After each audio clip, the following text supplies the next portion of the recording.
Ao encerrar esta sessão, eu quero cumprimentar as pessoas que compõem comigo esta mesa, que é a senadora Vanessa Graziotin, autora do requerimento para a realização desta sessão, a honrosa presença de Philippe Dawn, presidente da Rede Amazônica de Rádio e Televisão, do diretor da sucursal de Brasília, Raimundo Faria Moreira. Quero agradecer a presença das autoridades que aqui honram esta sessão. Quero cumprimentar a deputada Marinha Raupp, o deputado Moreira Mendes, que também já foi senador, que deixou nesta casa uma lembrança muito positiva, o deputado Mauro Benevides, o senhor ministro do Superior Tribunal do Trabalho Militar, general do Exército Raimundo Nonato Cerqueira Filho, o senhor tenente brigadeiro do ar Cleonilson Nicásio Silva, do ministro do Superior Tribunal Militar também, o juiz auditor da Justiça Militar da União, o meritíssimo juiz José Barroso Filho, o presidente do Conselho do Banco de Desenvolvimento de Minas Gerais, ex-ministro do Trabalho, Paulo Paiva, o conselheiro político da Embaixada de Cuba, Rafael Fernandes, o brigadeiro Mesquita, da nossa Força Aérea, a senhora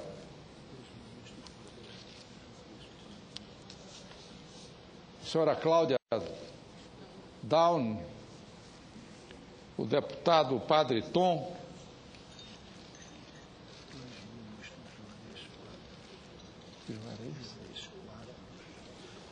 o ex-ministro Juarez Quadro, também, que está me lembrando, o Philippe Dawn, que está presente na nossa sessão, que não constava aqui da nossa relação.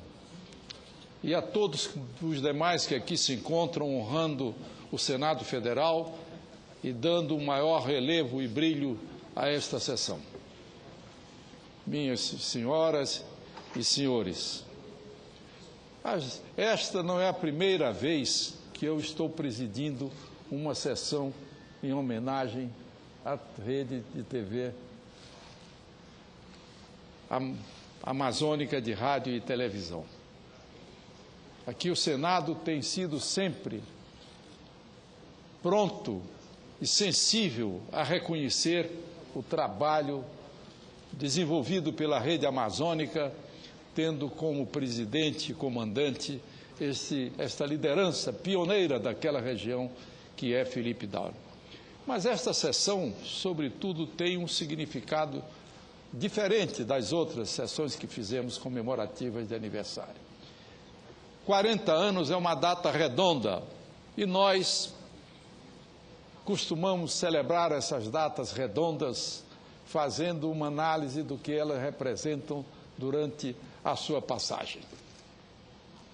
Portanto, nesses 40 anos, o que temos de dizer da rede amazônica de rádio e televisão é do grande e inexcedível trabalho que ela prestou àquela região.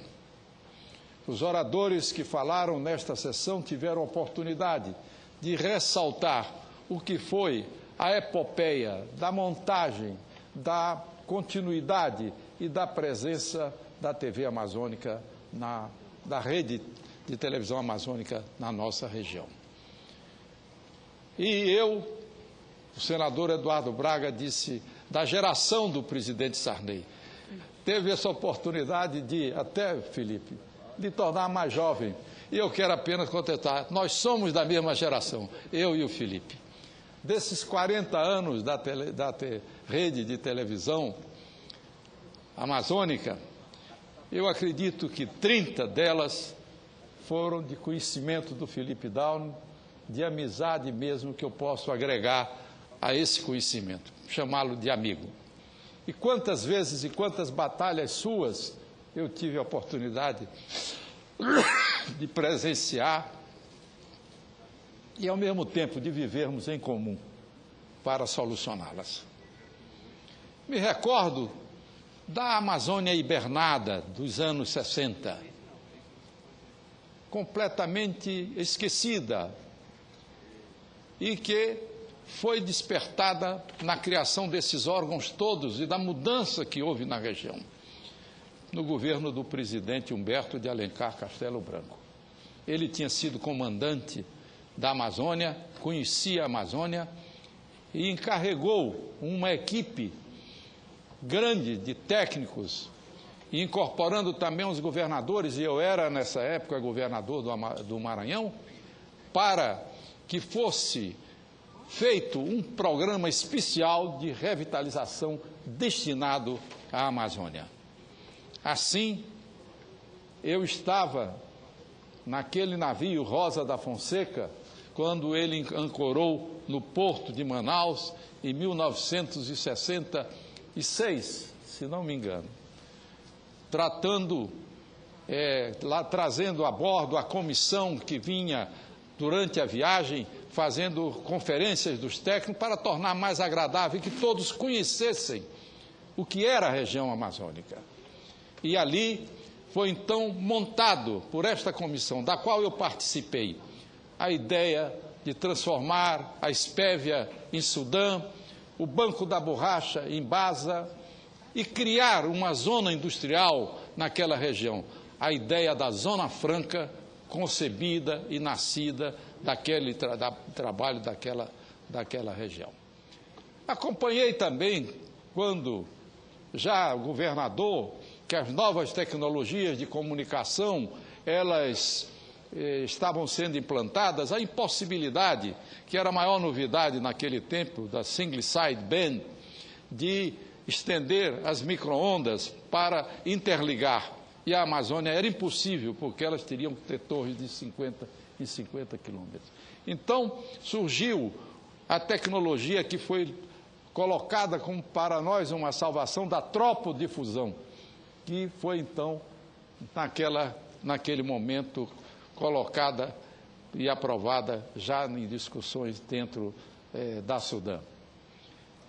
Concomitantemente, depois dessas mudanças, já Philip Downie estava vocacionado para entrar nesse processo de televisão, porque ele fundava uma primeira empresa, a Amazonas Publicidade Limitada, e já fundava em companhia do Milton de Magalhães Cordeiro e já com a participação do empresário Margarido.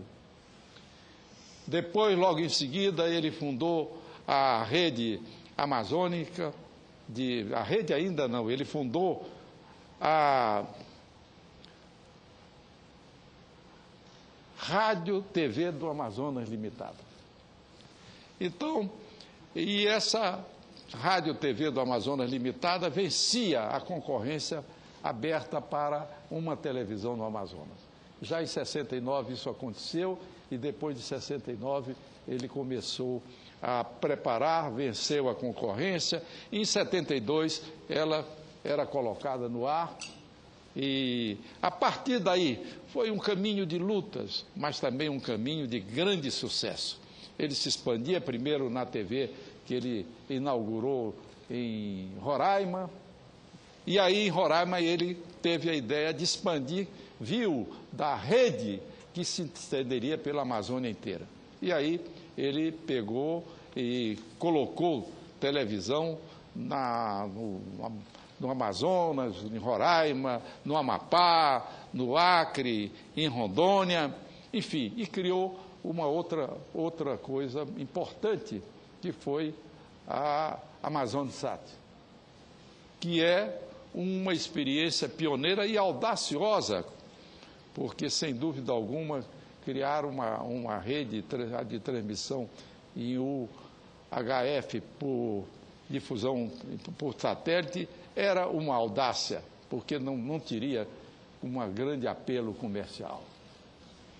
Mas o Philip Downie não era um homem que se conformasse nesse ponto. Ele avançava. E eu me lembro já aí, como presidente da República, eu estava visitando o quartel de Vila Bittencourt, estabelecendo a criação dos quartéis naquelas áreas de fronteira, fundando o Calha Norte.